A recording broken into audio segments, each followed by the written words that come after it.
আজকে কিন্তু একটা ফাটাফাটি হবে। রাজস্থান রয়্যাল এবং পাঞ্জাব কিংস দুই দলের যে ব্যাটসম্যান আছে একেবারে সাফা মাইট, ছাগল সরেন্ডা মাইট চলবে আজকে। কারণ আপনি দেখেন রাজস্থান রয়্যালের সূর্যবংশী জেসওয়াল আজকে ফাটাবে, গত ম্যাচে রান করতে পারেনি, আজকে ফাটাবে। আর পাঞ্জাব কিংস যারা দিল্লি ক্যাপিটালের 265 রান চেঞ্জ করে ফেলছে, আস্তাগফিরুল্লাহ নাউজুবিল্লাহ। সংসারে মন নাই, শরীরে জুত নাই, দেওয়া নয় ফায়দা আছে। 265 রান চেঞ্জ করে ফেলছে।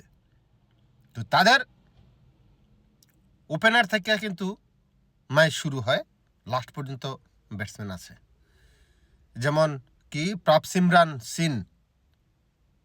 প্রাবসিমরান নামটা তো এটাই মনে হয়, সিমরান সিং, তারপরে প্রিয়াংশ আরিয়া, শ্রেয়াস আয়ার, ফাটাফাটি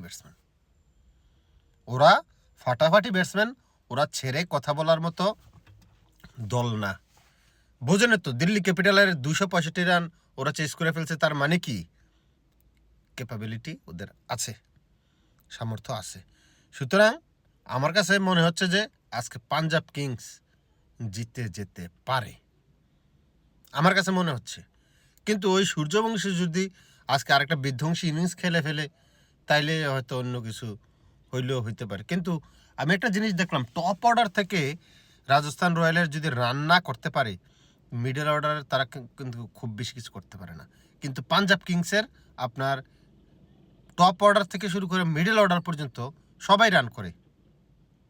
কি মনে হয় কে জিতবে? কমেন্ট বক্সে কমেন্ট দেখতে চাই। পাঞ্জাব কিংস নাকি রাজস্থান রয়্যাল? আমার কাছে মনে হয় যে পাঞ্জাবকে আমি এগিয়ে রাখবো। আপনি কাকে এগিয়ে রাখবেন কমেন্ট বক্সে কমেন্ট করুন।